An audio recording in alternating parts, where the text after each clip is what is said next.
ہاں مفتی صاحب، ایک بڑا سوال یہ ہے کہ پاکستان ان ممالک میں ہے جہاں پر نوجوان سب سے زیادہ ہے۔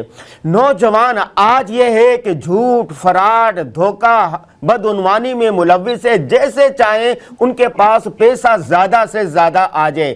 رزق حلال کا اہتمام کے لیے نوجوانوں کو کیا کرنا چاہیے؟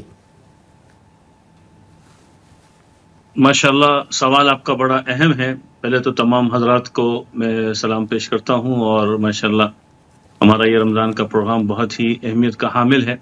تو ایک فکر ہے، اس فکر کو سب کو اوڑھنے کی ضرورت ہے۔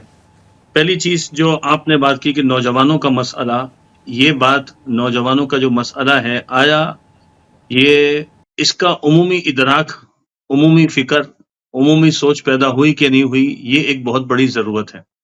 تو اس پر ہر فورم پہ آواز اٹھانے کی ضرورت ہے، خاص کر ائمہ مساجد کو رمضان کے مہینے میں جو اتنا بڑا مجمع مل رہا ہے، وہ رمضان میں اپنے ان اوقات کو مرتب اور منظم کریں تاکہ نوجوانوں کی صحیح تربیت ہو، جو ہمارے ہاں بہت کم ہوتی ہے۔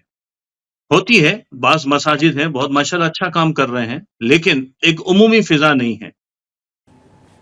اگلی بات یہ ہے کہ نوجوان جو طبقہ ہے، یہ وہ طبقہ ہے جو چاہتا ہے کہ میں اپنے آپ کو دین میں لگاؤں۔ وَرَجُلٌ شَابٌ نَشَأَ فِي عِبَادَةِ اللَّهِ، حدیث میں آتا ہے کہ وہ نوجوان جس کی جوانی اللہ کی بندگی میں، اللہ کو راضی کرنے میں، اللہ کی اطاعت میں، آپ صلی اللہ علیہ وسلم کی کل قیامت کے دن عرش کے سائے میں ہوگا۔ یہ بہت بڑا قیمتی طبقہ ہے۔ ہم نے اس طبقے کے لیے کیا تیاری کی، یہ ہمارے لیے اپنا ایک سوالیہ نشان ہے کہ ہم رمضان ان کا کیسے بہتر ہو۔ پھر یہ جو نوجوان طبقہ ہے، دیکھیں ہمارا جو نوجوان طبقہ نا 4 بڑی ایکٹیویٹیز میں رمضان میں مصروف ہوتا ہے۔ پہلی چیز ہے تعلیم، ہر ایک کی اپنی ضرورت ہے، پڑھنے جاتا ہے یا جو ہے وہ کوئی دینی تعلیم ہے، دنیاوی تعلیم ہے۔ دوسرا طبقہ ہے جو کاروبار میں لگا ہوا ہے، چاہے وہ اپنا ذاتی کاروبار ہے، چاہے وہ اس کی کہیں پر جاب لگی ہوئی، وہ اس میں مصروف ہے۔ تیسرا ایک نوجوانوں کا طبقہ ہے جس کی مصروفیات اور مشاغل وہ رفاہی کاموں میں ہوتی ہے، ایکٹیویٹی ہے، خدمات ہیں، کہیں سحری کے انتظام، کہیں افطاری کے، کہیں لوگوں کے، کہیں مختلف اور خدمت کے بہت سارے شعبے ہیں۔ انفاق کا بہت بڑا ایک سلسلہ ہے، اطعام کا بہت بڑا سلسلہ اس میں۔ ایک چوتھا طبقہ ہے جو سوشل میڈیا پر ہے اور وہ یہاں پر رہ کر اپنے باقی سارے کاموں کو کر رہے ہیں۔ تو ان نوجوانوں کے اندر اگر ہم ان کو چاہتے ہیں کہ صحیح نہج پر، صحیح رخ پر لے کر آئیں، تو میرا یہ سمجھنا ہے کہ ہم رمضان میں ان کو سیرت طیبہ سے جوڑ دیں، ہر مسجد کی سطح پر، ہر تعلیمی ادارے کی سطح پر، اور ہر گھر کے اندر اس کا ماحول بنایا جائے۔ سیرت کو سے جوڑنا امت کو سب سے آسان، کیونکہ رسول اللہ صلی اللہ علیہ وسلم، جی میں یہ بات پوری کروں، رسول اللہ صلی اللہ علیہ وسلم آخری نبی ہیں، تو آپ کی جو شخصیت ہے وہ آئیڈیل ہے۔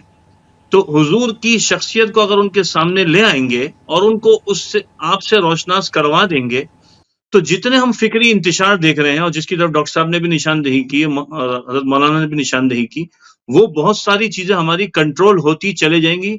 یہ المیہ ہے کہ ہم اس موضوع کو موضوع کی طرح نہیں لیتے، سیرت کو سیرت کے حساب سے نہیں لے رہے، مخصوص دنوں میں پڑھ لیتے ہیں، باقی چھوڑ دیتے ہیں۔ تو یہ ایک طریقہ ہے ہم ان کو رخ پر لا سکتے ہیں۔